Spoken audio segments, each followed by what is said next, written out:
In a world where we are constantly bombarded with bad news, it can be easy to disengage or to ignore the hard.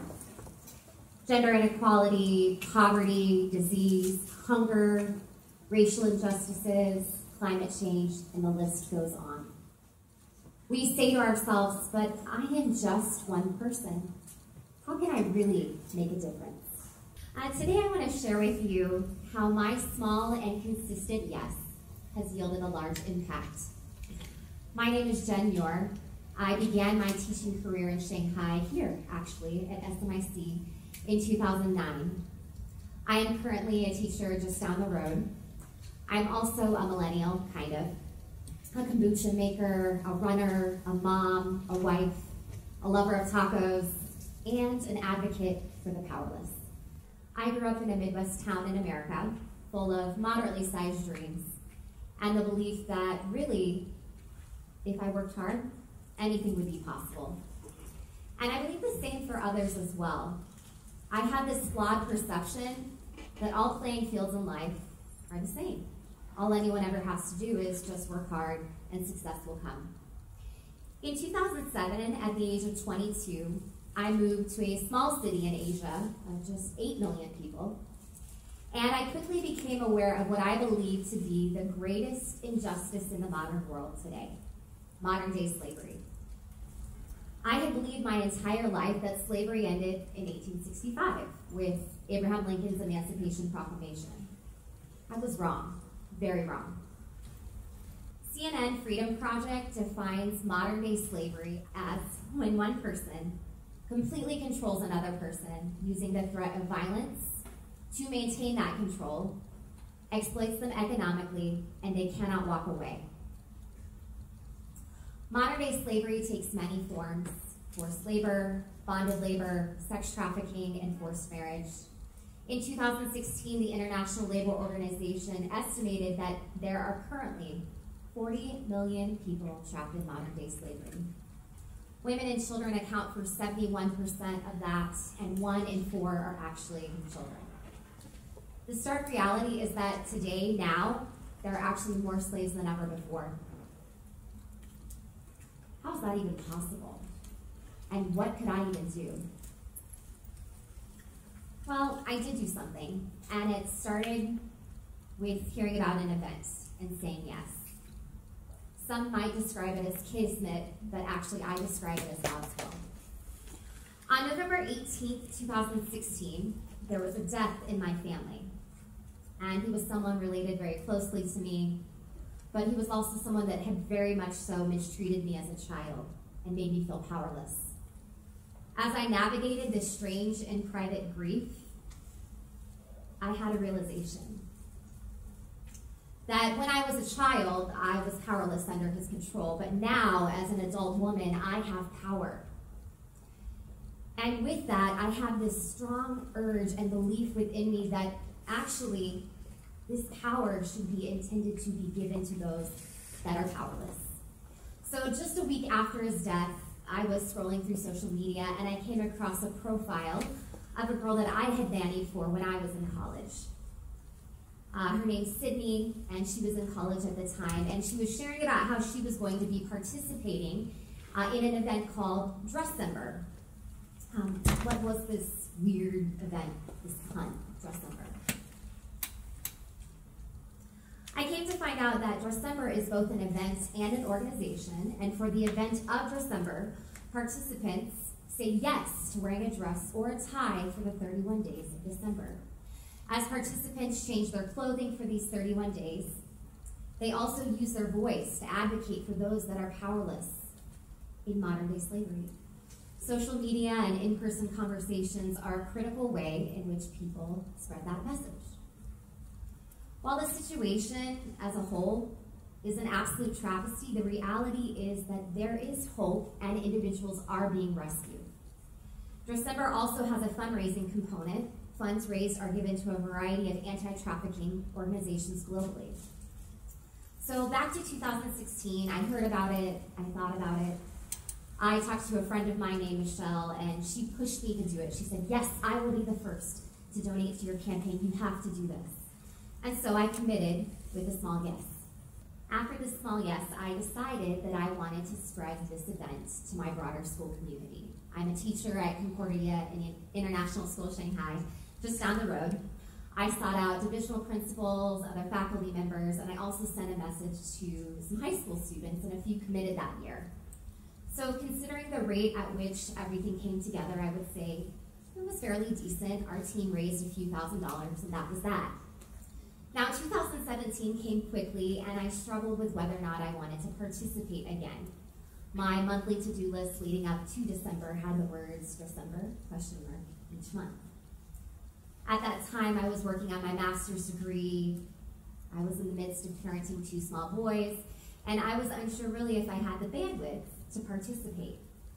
As I questioned my participation, I continued to feel a sense to say yes again. So again, I gave that small yes. I also talked my husband Ryan into participating. I said, listen, if I'm going to be promoting this to our entire school community, I need you to join me in this.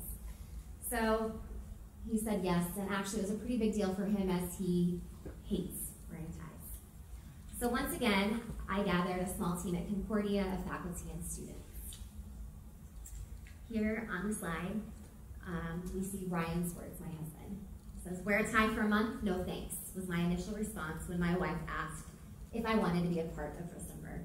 I hate wearing ties, even though I fully support the cause of fighting against human trafficking. After some thought and reflection, I realized that wearing a tie for a month was a small sacrifice, especially when I compare my life to those enslaved. The simple act of wearing a tie did not go unnoticed. It provided me opportunities to have meaningful conversations with my students and colleagues, spread awareness, and help raise funds. Who knew that wearing a piece of fabric around your neck could change the world? I sure did.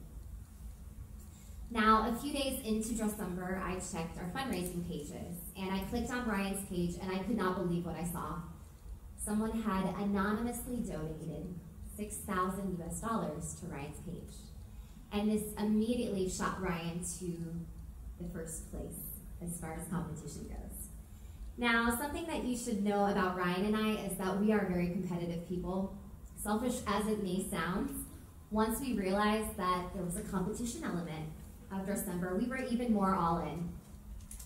So the long story short is that Ryan ended up finishing first that year as top fundraiser, raising close to $15,000 US. With his first place finish, Ryan was invited on a trip to India to see firsthand the work of one of December's grant partners, International Justice Mission, or IJM. It is estimated that half of those enslaved actually live in India, about 20 million people. And also, fortunately for me, I was also able to come along to India. We visited the field offices of IJM in New Delhi and Mumbai, and while we were there, December made a grant of $1.2 million to the office in Mumbai. Most of what we saw in New Delhi dealt with bonded labor. What this basically means is that someone agrees to take out a small loan and agrees to be essentially a slave, and the way that the system is set up is that the loan never is able to be repaid. And then from there, that debt is passed from generation to generation. A common industry in India that profits off of bonded labor is the creation of bricks. While in India, Ryan and I were a part of a covert mission under the guise of tourists wanting to see a brick kiln and how it works. So we took a bus with some of the investigators from IJM. We pulled up to the brick kiln, and they gladly invited us foreigners in to see their work. As we toured the grounds, our investigators determined that yes, actually it was modern-day slavery. And shortly after we toured, they sent authorities in and rescued those people there. Also, while in New Delhi, we had the opportunity to meet with a number of survivors. They shared with us their stories of struggle and hardship that they had faced for many years. But beyond that, they shared the hope that they now have because they are free. After our time, we traveled on to Mumbai. Now, Mumbai deals more with the trend of sex trafficking. We heard story after story of children and women being raped multiple times a day. While we were there, the brightest spot in our time in Mumbai was something called a felicitation. I had never heard of that before, a felicitation. And essentially what that is a ceremony of encouragement and praise for an individual. a small group of us and some people from International Justice Mission had a time to come and celebrate and support a small group of young ladies that had been rescued and now are living lives of hope and freedom. Achievements, hopes, and dreams were shared about each of these girls. At the event, I sat at a table with a 14-year-old girl who had been given illegal drugs daily prior to being taken to 7 different locations where she serviced a variety of men. After she was rescued, the police authorities took her back to those different locations, and she had the courage and strength to be able to identify those who had oppressed her. Now, leaving India, there was so much to process. Ryan and I had seen and heard things that we never even could have fathomed. And honestly, not too many years before that, we had believed that slavery didn't even exist. What had started as a small yes then grew because we're competitive. Yet somehow it has changed us forever. Since that experience, I have continued to say yes to December each year.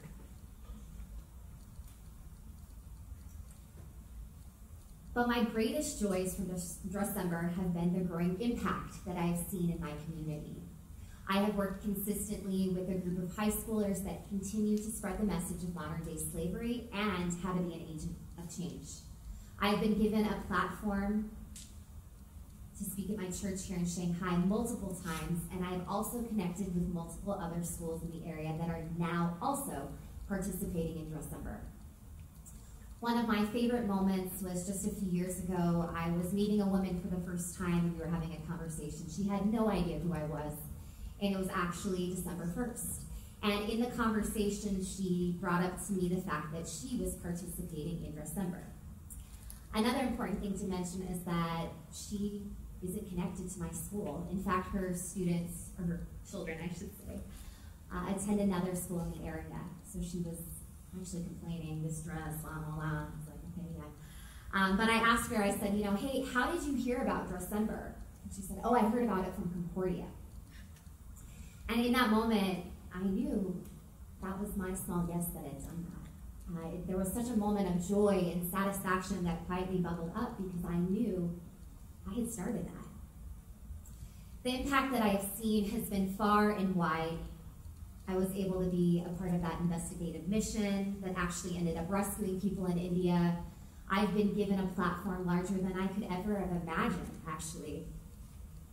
And I try to share my passion whenever the moment presents itself. And truly, one of the greatest joys in my life is to be known as an advocate, an educator about those trapped in modern-day slavery. Together, Ryan and I have collectively raised close to $50,000 US to help prevent and free individuals in modern-day slavery. I can honestly think of few greater joys that I've had, and it just started with a simple yes. So this is the place where my personal journey pauses. It is obviously not over, but let's take a moment and shift to you. I mentioned previously the point of power. Each of us has a degree of power. Power to make decisions in how we live, big and small. And I am compelled to believe that this power that we have, it is not simply meant for our own gain, for our own pleasure in this life. But there are powerless individuals that need the power in which we possess. So here's my challenge to you. Ask yourself, what issue or topic really lights you up inside? Or what really breaks your heart? Then find out a way in which you can make an impact around that issue. My story highlights perfectly the fact that the avenue in which you take, it doesn't even have to be your own original idea. So find your issue, find a way, and give just a small yes. Try something. Find a way to be consistent. What I have seen with December is that actually your realm of influence is broader than you think. And with that small yes and consistency, impact comes.